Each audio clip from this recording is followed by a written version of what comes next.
Ya'juj dan Ma'juj adalah dua nama suku dari turunan Adam, sama dengan kita manusia. Nabi SAW sebutkan ciri-ciri mereka. Mata mereka sobekannya kecil sehingga mata mereka kelihatan seperti sipit, tapi bola matanya besar. Mereka memiliki rambut yang keriting dan mereka memiliki poster yang umumnya seperti poster manusia.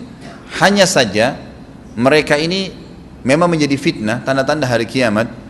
Mereka tidak berbaur dengan manusia yang lain.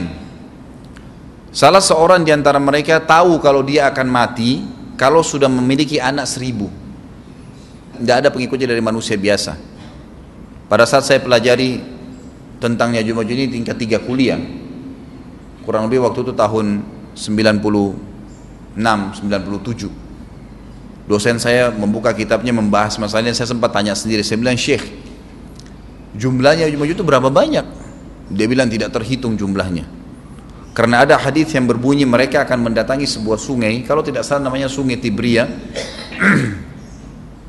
Sungai itu sekarang ada, besar. Bayangkan sungai ya, airnya banyak mengalir. Kata Nabi SAW, mereka akan mampir dan minum di situ. Mereka semua minum air sungai itu, dan yang terakhir dari mereka datang sudah nggak dapat air. Artinya air sungainya habis diminum. Bayangin berapa banyak jumlahnya tuh. Satu Jakarta aja sekarang kalau minum air sungai Ciliwung nggak habis. Mungkin nggak bakal habis kalau satu Indonesia pun minum. Bayangkan berapa banyak jumlah mereka tuh. Tidak terhitung. Nanti kan kita bacakan ayat-ayatnya tentunya. Banyak sekali ayat berhubungan dengan masalah itu. Tapi yang jelas pada saat itu Nabi SAW mengatakan, Allah berfirman kepada Isa, berkata, wahai Isa, aku akan mengeluarkan hamba-hambaku yang tidak ada seorang pun dari kalian bisa mengalahkannya, termasuk Isa alaihissalam, nggak bisa mengalahkan. Maka selamatkanlah dirimu bersama dengan pengikut-pengikutmu ke Gunung Tur namanya. Gunung Tur ini ada di Palestina. Ya. Ini rata-rata nanti hari kiamat ini di Syam, banyak negeri Syam kita. Gitu kan? Maka Nabi Isa pun alaihissalam menyelamatkan diri dengan pengikutnya ke Gunung Tur yang diikuti sama orang-orang yang beriman.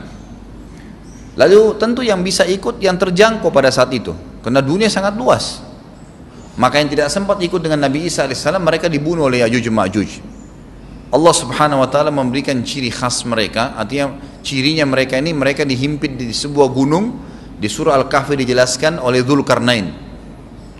Dzulkarnain khilaf antara ahli sejarah mengatakan dia nabi atau dia orang saleh. Tapi Allahu alam, saya cenderung dengan pendapat yang mengatakan dia adalah seorang nabi, karena Allah SWT angkat ceritanya dalam Al-Quran, dan Allah berikan dia banyak mukjizat. Di antaranya mukjizatnya adalah menahan Ya'juj Ma'juj waktu itu ingin membuat kerusakan di zamannya dia dulu.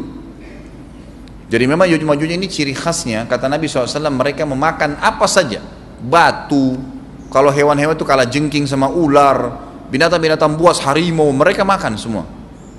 Jadi bukan seperti manusia normalnya. Mereka membunuh semua yang bukan seperti mereka. Mereka buat kerusakan. Sampai-sampai kata Nabi SAW, tidak ada yang bisa mengalahkan mereka, dan jumlah mereka sangat banyak. Salah seorang di antara mereka tahu dia akan mati kalau sudah punya 1000 anak. Dan tidak menikah dengan umumnya orang. 2 suku ini saja. Kata Nabi SAW dalam hadis Bukhari, kecelakaanlah bagi orang-orang yang ada di Jazirah Arab. Kemungkinan besar makna ini adalah tempat mereka dekat dengan Jazirah Arab. Sebagian, ada satu syekh dari Mesir, sekarang ada bukunya sama saya dan sudah terjemahan bahasa Indonesia, judulnya Ya'juj Ma'juj.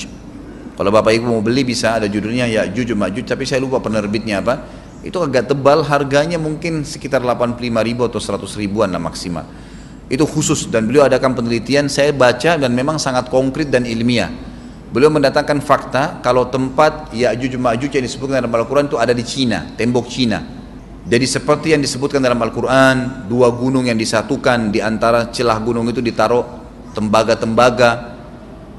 Pernah pemerintah Cina mendapatkan ada celah dari tembok Cina itu yang bolong, waktu mereka mau tempel bolongan itu dengan batu tanah yang mereka biasa taruh sekarang, ternyata di dalam itu ada tembaga yang mengeras, dan seperti disebutkan dalam Al-Quran, di mana ya Dzulkarnain mempertemukan antara besi-besi yang ditumpuk lalu dipanasi, dibakar sehingga menjadi meleleh, kemudian disirami lagi dengan timah yang meleleh juga dan dibiarkan kering sehingga menjadi tembok besi. Kata Nabi SAW, kecelakaan bagi orang-orang yang Jazirah Arab karena telah terbuka dari lubangnya Ya'juj Ma'juj sebesar ini. Udah kasih isyarat dengan jari ibu jari sama jari tengahnya. Artinya mereka sudah bisa melihat keluar. Tetapi kata Nabi SAW, setiap hari mereka terus menggali gunung itu, berusaha untuk keluar. Pada saat mereka tiba di malam hari, mereka capek, mereka mengatakan besok kita lanjutin. Mereka bangun besok pagi, gunungnya kembali utuh lagi. Sampai nanti waktu di mana Allah izinkan mereka keluar. Pada saat mereka keluar, maka mereka akan mulai membuat kerusakan. Ada di halaman 82 ya. Al-Anbiya 96 sampai 97 ayatnya. Ingatlah hingga apabila dibukakan tembok Ya'juj Ma'juj, bolong, jebol, dan mereka turun dengan cepat dari gunung-gunung itu, dari seluruh tempat yang tinggi. Kita tahu itu jaraknya berapa ratus kilometer, bahkan mungkin ribuan kalau nggak salah ya. Semuanya itu akan dipenuhi Ya'juj Ma'juj, dan telah dekatlah, kalau sudah terjadi itu, kedatangan janji yang benar, maksudnya hari kebangkitan. Maka tiba-tiba terbelalaklah mata orang-orang kafir. Mereka berkata, aduhai celaka kami, sesungguhnya kami dalam kelalaian tentang ini, bahkan kami adalah orang-orang yang zalim. Kenapa? Karena Ya'juj Ma'juj tidak lihat apakah kafir atau beriman. Mereka tidak butuh, bukan seperti Dajjal ya. Dajjal butuh jadi pengikutnya, oke, aman. Ini enggak, siapa saja ditemuin dibunuh. Dia enggak pandang, enggak mau tanya kamu dari suku mana, kamu agama apa, tidak dipandang. Orang-orang muslim pada saat itu, orang-orang muslim pada saat itu yang ikut dengan Nabi Isa AS berhasil selamat. Walaupun pada saat itu di muka bumi umumnya orang sudah beriman. Yang dimaksud di sini orang-orang kafir adalah adanya orang-orang yang masuk Islam karena terpaksa, karena mereka tidak terlalu faham pada saat itu, lalu mereka menganggap remeh informasi dari Nabi Isa AS. Maka mereka terbelalak matanya karena dibunuh oleh Ya'juj Ma'juj. Kata Nabi SAW di dalam hadis sahih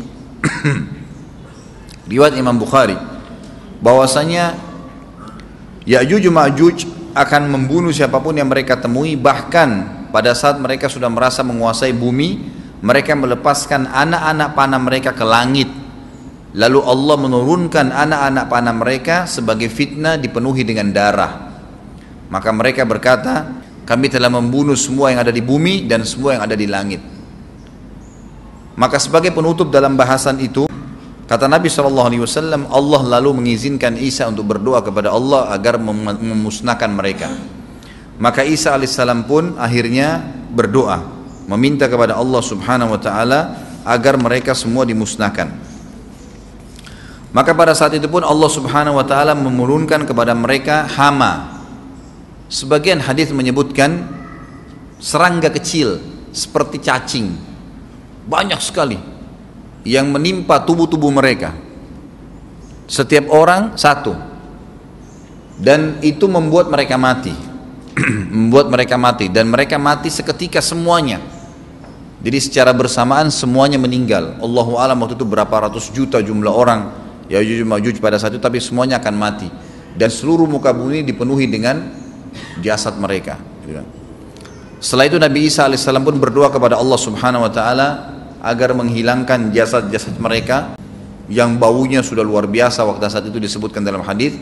Maka Allah Subhanahu wa Ta'ala mengabulkan dan mengutus dari arah barat burung-burung yang lehernya panjang dan pelatuk mulutnya besar, yang memegang setiap jasad Ya'juj Ma'juj, diambil, diangkat, setiap orang satu burung. Bayangkan berapa banyak miliaran burung pada saat itu. Kita nggak tahu bagaimana, Allahu a'lam, tapi ini wahyu, penyampaian informasi yang pasti. Diambil, kemudian jasad-jasad mereka dilempar ke lautan. Lalu Allah SWT turunkan hujan.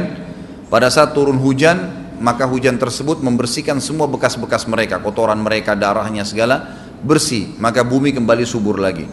Tapi tidak disebutkan berhubungan dengan masalah ini berapa lamakah kejadian tersebut terjadi.